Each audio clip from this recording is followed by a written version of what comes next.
ఓ పక్క మాజీ ముఖ్యమంత్రి కేసీఆర్ చెక్ డ్యాంలను జిల్టెన్ స్టిక్లతో కూల్చేస్తున్నారు.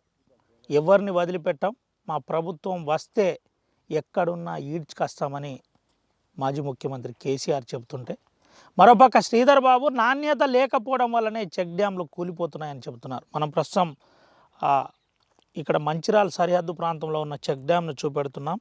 అయితే ఈ చెక్ డ్యాం ప్రస్తుతం సురక్షితంగా ఉన్నప్పటికీ ఇంకొన్ని చెక్ డ్యాంల గురించి మనం మాట్లాడే ప్రయత్నం చేద్దాం. కొన్ని ప్రాంతాల్లో చెక్ డ్యాంలు ఇసుక తవ్వకాల పేరుతో చెక్ డ్యాంలను కూల్చేస్తున్నారు. జిల్టెన్ స్టిక్స్ పెట్టడమా, మరో పక్కన మరోట ఈ ప్రయత్నం చేస్తున్నారు. అయితే చెక్ డ్యాం నిర్మాణం గత ప్రభుత్వాలు నీటి స్టోరేజ్ కోసం వనరులు పెరగడానికి, జల వనరులు పెరగాలి, అభివృద్ధి దిశగా పంట సాగు ఉండాలి, ఇలా పలు అంశాలపై చెక్ డ్యాంలు నిర్మాణం చేసిన పరిస్థితి. అయితే శ్రీధర్ బాబు ఒకే ఒక విషయం చెప్తున్నారు. ఇదంతా ఇప్పుడు ఉత్తర తెలంగాణలో ఒక పెద్ద చర్చ కొనసాగుతున్న పరిస్థితి. మనతో పాటు కొంతమంది సోదరులు కూడా ఉన్నారు.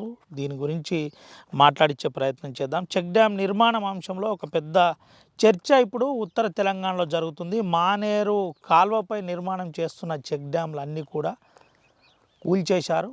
ఇది ఇసుక కోసమే కూల్చారని కేసీఆర్ చెప్తుంటే, మరోపక్క నాణ్యత లేదు, నాణ్యత లేకపోవడం అనే దీనికి ప్రధాన కారణం విజిలెన్స్ ఎంక్వైరీ చేయాలని మాజీ మంత్రి ప్రస్తుత మంత్రి శ్రీధర్ బాబు చెబుతున్నారు. మనతో పాటు ఆ మిత్రుడు రవీందర్ నాడు మాట్లాడుతాం. అన్న ఎట్లా చూడవచ్చు? ఇప్పుడు ఒకటే, పుట్టడబద్దాల పునాదుల మీద ఏర్పడినటువంటి కాంగ్రెస్ ప్రభుత్వానికి పాలించడం చేత కాదు అనే విషయం భారతదేశంలో అన్ని రాష్ట్రాలకు అర్థమైంది.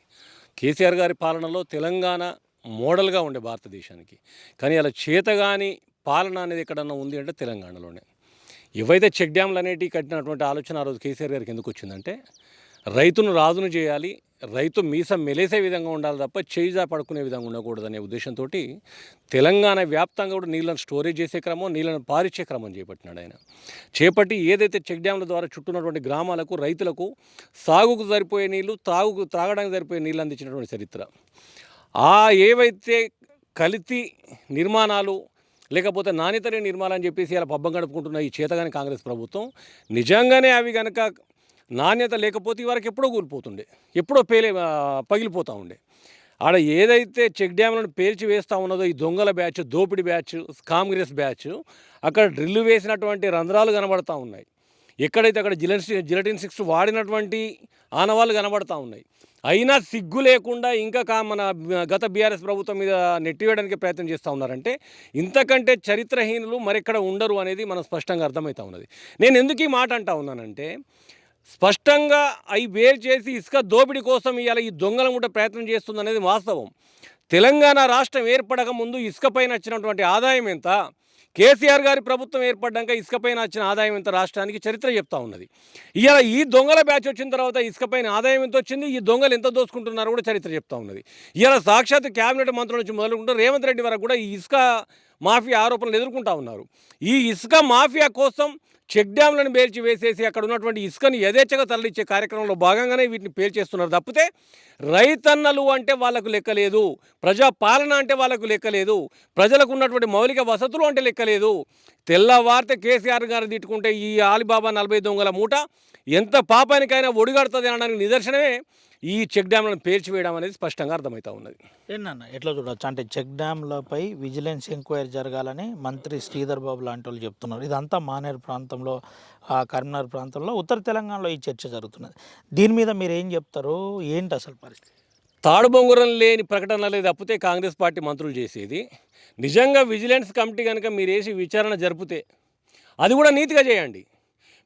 మిమ్మల్ని మీరు కాపాడుకోవడం కోసమే ఈ విచారణలు చేపడతా ఉన్నారు తప్పితే, మీరు వేసే విచారణల మీద మాకు నమ్మకం లేదు, ప్రజలకు నమ్మకం లేదు. ఎందుకంటే మిమ్మల్ని మీరు కాపాడుకోవడం కోసం ఒక సర్టిఫైడ్ కాపీ కోసం మాత్రమే వీటిపైన విజిలెన్స్ విచారణ అని చెప్పేసి ఒక సర్టిఫైడ్ కాపీ సంపాదించుకొని మేము నీతివంతులమే, గత ప్రభుత్వం దొంగ అనేదాన్ని తయారు చేయడం కోసం వీళ్ళు వేస్తున్నటువంటి ఈ విచారణ కమిటీలు.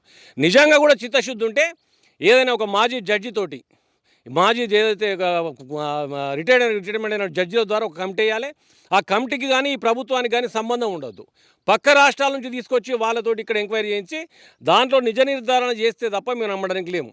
ఎందుకంటే ఈ దొంగల మూటకు సర్టిఫికేట్ కావాలి కాబట్టి వీళ్ళే ఒక కమిటీ ఇస్తారు, వీళ్ళే దాన్ని ఏమంటారు చూడు, వాళ్ళకి వాళ్ళే సంకలు గుద్దుకుంటారు, వాళ్ళకి వాళ్ళే శభాష్ అనుకుంటారు, మా అంత నీతివంతులు లేరంటారు. కానీ వీళ్ళక్కడ దొంగలు మరొకరు లేరు. వాళ్ళు చేసే విచారణ కమిటీల మీద కూడా నమ్మకం లేదు ప్రజలకు. కాబట్టి వీళ్ళు వేసే విచారణ కమిటీలు కూడా బూటకమే. దీని ద్వారా ఇంకా కొన్నిటికి మార్గం సుగమం చేసుకునే ప్రయత్నం తప్పితే మరొకటి కాదు. ఏంటంటే కేసీఆర్ ప్రధానంగా ఈ ఇసుక తీయడానికే ఇలాంటివి జరుగుతున్నాయి, ఎవరిని వదిలిపెట్టమంటున్నారు. దీని మీద రానున్న రోజుల్లో ఏం చేయబోతున్నారు? 100% కేసీఆర్ గారు ఏ కార్యక్రమం తీసుకున్నా ప్రజా శ్రేయస్సు, రాష్ట్ర శ్రేయస్సు కోరి మాత్రమే తీసుకుంటారు. ఈ చెక్ డ్యాంల పేల్చివేత అనేది రాబోయే రోజుల్లో రైతన్నల జీవితాలను ఆగం చేసి రోడ్డుపైన పడేసేటువంటి కార్యక్రమం. రైతులకు ఎక్కడ అన్యాయం జరిగినా మొట్టమొదట స్పందించేది కేసీఆర్ గారే. నిజంగా కూడా భారతదేశంలో కాదు ప్రపంచంలో ఎక్కడ లేనటువంటి రైతు బంధు, రైతు బీమాలు ప్రవేశపెట్టి 24 గంటల కరెంట్ ఇచ్చి వాళ్ళకు కావాల్సిన చోటుకి ఎరువులు పంపి రైతులను రాజును చేసినటువంటి గొప్ప నాయకుడు కేసీఆర్ గారు ఇవాళ రైతన్నలు చేస్తున్న నష్టం పట్ల చాలా తీవ్రంగా స్పందించారు. ఇవాళ ఈ ప్రభుత్వం 3 ముచ్చట, ఈ ప్రభుత్వం అయిన తర్వాత ఖచ్చితంగా 100కు 1000% బీఆర్ఎస్ పార్టీ ప్రభుత్వం వస్తుంది. ఆ ప్రభుత్వం వచ్చిన తర్వాత ఒక్కొక్కరి భరతం పడతానని హెచ్చరిక చేసిండో దాన్ని స్వాగతిస్తూ ఉన్నది తెలంగాణ మొత్తం. తెలంగాణ రైతాంగం స్వాగతిస్తూ ఉన్నది. 100కు 100% ఈరోజు ఏవైతే ఈ చెక్ డ్యామ్లను పేల్చివేస్తూ ఉన్నారో వాళ్ళందరికీ ఊచలు లెక్క పెట్టక తప్పది, వాళ్ళు ఎన్నుకున్న నాయకులు కూడా ఊచలు లెక్క పెట్టక తప్పది. ఖచ్చితంగా విచారణ జరిపి అరెస్ట్ చేసేదాకా కేసీఆర్ గారు నిద్రపోరు. ఇవాళ రైతన్న కంట్లో కన్నీరు బయటకు వస్తే మొదట చలించేది కేసీఆర్ గారు కాబట్టి ఖచ్చితంగా వాళ్ళపైన చర్యలు తీసుకుంటడంలో ఎలాంటి అనుమానం లేదు. నాణ్యత లోపం వల్లనే ఇదంతా జరుగుతుందా, లేదంటే ఇసుక అక్రమ రవాణా కోసం? నాణ్యత లోపమే గనక నిజమై ఉంటే ఇన్నేళ్ళు ఆ చెక్ డ్యాంల ద్వారా రైతులకు నీళ్ళు అందించేటోళ్ళం కాదు. నిజంగానే ఈ కాంగ్రెస్ ప్రభుత్వం వచ్చినాకనే నాణ్యత లోపిస్తుందా?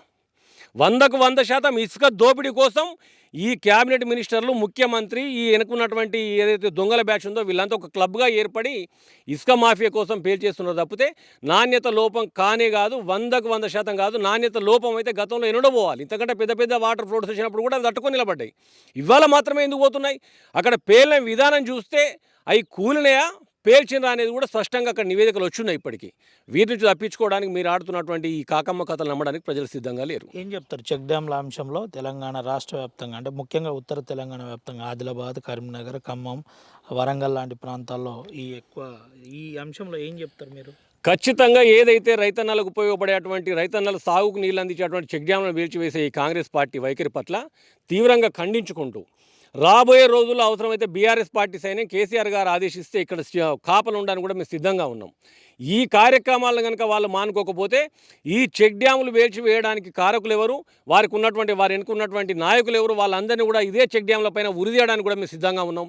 రైతుల కోసం ఏ త్యాగానికైనా సిద్ధపడే బీఆర్ఎస్ పార్టీ కేసీఆర్ గారి నాయకత్వంలో రేపటి రోజు ఈ దొంగలను ఇదే చెక్ డ్యాముల పైన ఉరిదీయడానికి కూడా మేము వెనకడబోమని చెప్పేసి హెచ్చరిస్తాం. ఇప్పటికైనా వాళ్ళ పద్ధతులు, వాళ్ళ దుర్మార్గపు ఆలోచనలు, వాళ్ళ దోపిడీ మానుకోవాలని చెప్పేసి హితో పలుకుతా ఉన్నాం. రైట్, ఇది పరిస్థితి. ఇదంతా కూడా ఇసుక దోపిడీ కోసమే చేశారని చెబుతున్న పరిస్థితి. అయితే మనం ముల్కాల దగ్గర ఒక చెక్ డ్యామ్ దగ్గర ఉన్నాం. చెక్ డ్యామ్ దగ్గర పూర్తి పరిస్థితులు చూపెట్టచ్చు. అయితే ప్రధానంగా ఇసుక తవ్వకాల అంశంలోనే ఇదంతా జరిగింది. మానేరు డ్యామ్ పైన, మానేరు కాలువ పైన నిర్మించిన చెక్ డ్యామ్లు ఏవైతే ఉన్నాయో ఆ చెక్ డ్యామ్లో క్లియర్గా కనబడుతున్నాయి. ఆ చెక్ డ్యామ్ కూలగొట్టడానికి ప్రధాన కారణాలు కనబడుతున్నాయి. అంటే అసలు అప్పుడు పరిస్థితి ఏంది, ఇప్పుడు పరిస్థితి ఏంటి అనే కోణంలో కొంతమందితో మాట్లాడించే ప్రయత్నం చేద్దాం. ఏమంటారో తెలుసుకుందాం. ఏంటన్నా చెక్ డ్యామ్లో అప్పుడు పరిస్థితి ఏంటి, ఇప్పుడు ఏంది పరిస్థితి? మంచిర్యాల జిల్లా ముల్కాల రాలివాగ్ ప్రాజెక్టులో మేము ఉన్నాము.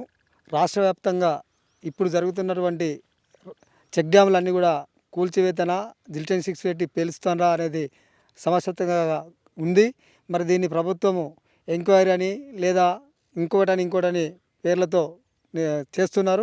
మరి ఎంతవరకు నిజమో, గతంలో కూలనటువంటి చెక్ డ్యాములు ఇప్పుడు ఎందుకు కూలుతున్నాయి, దీని మీద ప్రభుత్వ అధికారులు కానీ ప్రభుత్వం కానీ వెంటనే కమిటీలు వేసి ఆ దోషులను పట్టుకొని శిక్షించాలని కోరుతూ ఈ మంచిర్యాల రాలివాగ్ ప్రాజెక్టు ముల్కల్ల గ్రామంలో ఈ మంచిర్యాల వేంపల్లి పాత మంచిర్యాల గ్రామానికి సాగునీరు, తాగునీరు అందించే దిశగా ఎంతో ప్రతిష్టాత్మకంగా 2009లో ఈ ప్రాజెక్టు నిర్మించుకోవడం జరిగింది.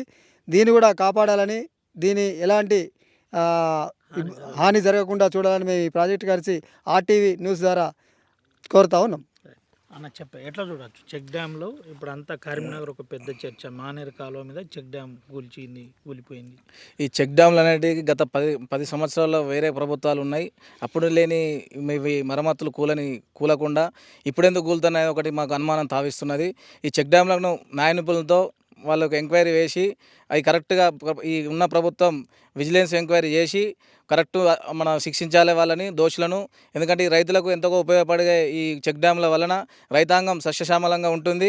ఈ రాష్ట్ర ప్రభుత్వం వెంటనే ఈ యొక్క చెక్ డ్యామ్ల మీద ఎంక్వైరీ చేసి వాళ్ళను దోషులుగా నిలబెట్టాలని కోరుతున్నాము.